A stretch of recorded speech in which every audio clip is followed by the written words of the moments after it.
Good morning students. हमने वाक्य भेद शुरू किए हैं। वाक्य भेद में मैंने आपको बताया था कि रचना के आधार पर वाक्य के 3 भेद होते हैं: सरल वाक्य, मिश्र वाक्य, संयुक्त वाक्य।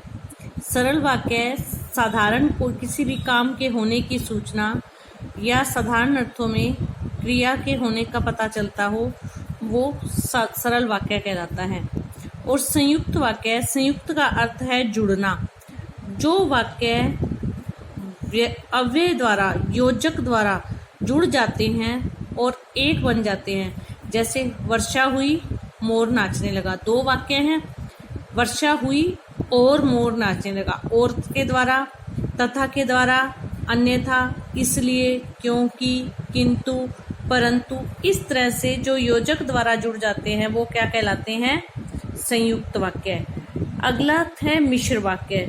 मिश्र वाक्य में क्या होता है? एक प्रधान उपवाक्य होता है और बाकी सभी गौण या आश्रित, आश्रित होता है डिपेंड, बाकी सभी जो होते हैं ना वो उसके ऊपर डिपेंड करते हैं। एक तो लीडर होता है, बाकी उस पर डिपेंड करते हैं।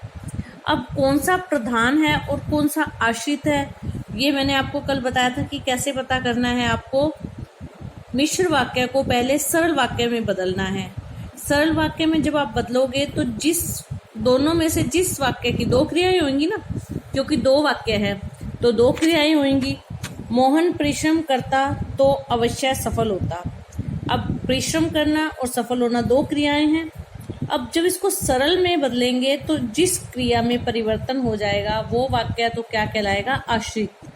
और जो प्रधान उपवाक्य है उसकी क्रिया में परिवर्तन नहीं होता। प्रधान यानी लीडर, वो अपने आप में कोई चेंज नहीं करता, तो प्रधान उपवाक्य की क्रिया में परिवर्तन नहीं होता। तो अब ये जो आश्रित उपवाक्य हमने छांट लिया, आगे इस आश्रित उपवाक्य के भी 3 भेद होते हैं: संज्ञा उपवाक्य, विशेषण उपवाक्य, क्रिया विशेषण उपवाक्य। जो आश्रित उपवाक्य या गौण उपवाक्य होते हैं उसके 3 भेद होते हैं: संज्ञा उपवाक्य, विशेषण उपवाक्य और क्रिया विशेषण उपवाक्य। संज्ञा उपवाक्य 3 भेद होते हैं आश्रित उपवाक्य के: संज्ञा उपवाक्य, विशेषण उपवाक्य और क्रिया विशेषण उपवाक्य। अब आप इनको कैसे पता लगाएंगे? जो उपवाक्य प्रधान वाक्य की किसी संज्ञा या संज्ञा पदबद्ध के स्थान पर प्रयुक्त हुआ हो उसे संज्ञा उपवाक्य कहते हैं।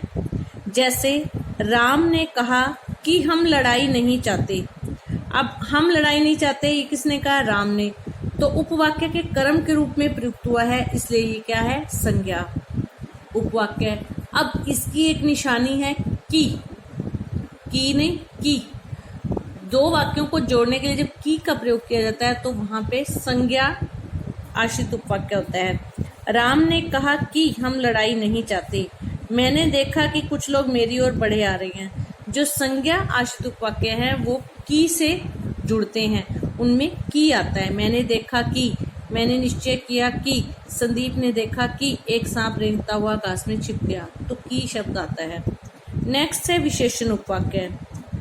जो आश्रित उपवाक्य प्रधान विशेषण क्या होते हैं?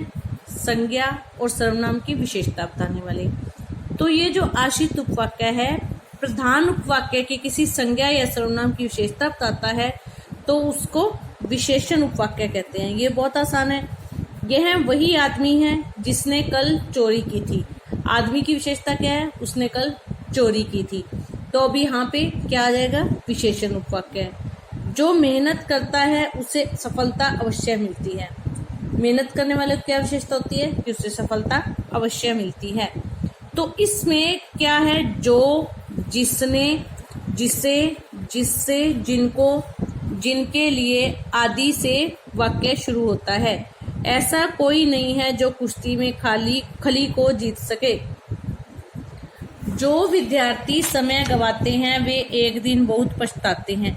इस तरह से जो, जिससे, जिसने, जिनको, जिनके लिए, इन शब्दों से शुरू होते हैं वो विशेषण आश्रित उपवाक्य कहलाते हैं। और दूसरे शब्दों में जो आश्रित उपवाक्य प्रधान उपवाक्य की संज्ञा सर्वनाम की विशेषता बताते हैं। विशेषण का काम यही होता है संज्ञा सर्वनाम की विशेषता बताना। जो मेहनत करते हैं वह सफल होते हैं। अब कौन सफल होते हैं? जो मेहनत करते हैं। तो मेहनत करने वालों की विशेषता क्या है? वो सफल होते हैं। या सफल होने वालों की विशेषता क्या है? वो मेहनत करते हैं। तो यहाँ पे विशेषण क्लियर होगा। नेक्स्ट है क्रिया विशेषण उपवाक्य। क्रिया विशेषण क्या होता है? जो क्रिया की विशेषता बताता हो। विशेषण किसकी विशेषता बताता है? संज्ञा और सर्वनाम की। क्रिया विशेषण किसकी विशेषता बताता है? क्रिया की। जिस आश्रित उपवाक्य का प्रयोग क्रिया विशेषण की भांति किया जाता है, अर्थात जो आश्रित उपवाक्य प्रधान उपवाक्य की क्रिया की विशेषता बताता है, उसे क्रिया विशेषण उपवाक्य कहते हैं। जब तुम स्टेशन पर पहुंचे तब मैं घर से चला। क्रिया की विशेषता क्या है? जब वो वहां पहुंच गया था तब मैं घर से चला। यदि, जब, तब। यदि बोलना नहीं आता तो चुप रहना चाहिए। तो इस तरह से जो क्रिया की विशेषता बताते हैं वो क्रिया विशेषण उपवाक्य कहलाते हैं। ये क्रिया विशेषण जो उपवाक्य है ना, उनके भी आगे 5 भेद होते हैं। काल सूचक, काल मतलब समय, समय की जिसमें दी होगी। जब प्रशांत मेरे पास आया तब लगभग 5 बजे थे। जब मैं घर पहुंचा तब वर्षा हो रही थी। जब, तब, ज्यों त्यों, ये काल यानी समय वाले में आएंगे। स्थानवाचक, वह लड़का जिस तरह चल रहा है उस तरह किसी स्वस्थ व्यक्ति को नहीं चलना चाहिए। वह गोरा लड़का जहाँ खड़ा है वहाँ बड़ी धूप है। स्थान का मतलब जहाँ तहाँ, जिधर उधर। और तीसरा है रीतिवाचक। रीति का मतलब होता है क्रिया के करने का तरीका। अटक अटक कर बोलना, धीरे धीरे चलना, चबा चबा कर खाना, बहुत बोलना, ये सब क्या है? क्रिया की विशेषताएं हैं, क्रिया के करने का तरीका है। तो इसमें क्या आ जाएगा? रीतिवाचक आश्रित उपवाक्य।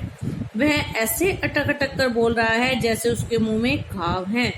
आपको वैसे करना चाहिए जैसे मैं कहता हूँ। तो इस तरह से ये रीतिवाचक। नेक्स्ट है परिमाणवाचक। परिमाण का मतलब होता है नापना, तोलना। तो क्रिया के नापने तोलने की क्रिया कितनी हुई है, ज्यादा हुई है, थोड़ी हुई है। वह उतना ही थकेगा जितना अधिक दौड़ेगा। उतना जितना, उसने जितना परिश्रम किया उतना ही अच्छा परिणाम आया। उतना जितना। जैसे जैसे गर्मी बढ़ेगी वैसे वैसे धूप में रहना कठिन हो जाएगा। जैसे जैसे वैसे वैसे। तो इस तरह से परिमाण यानी क्वांटिटी। नेक्स्ट एंड लास्ट, परिणाम अथवा हेतु सूचक। यदि ऐसा होता तो ऐसा हो जाता।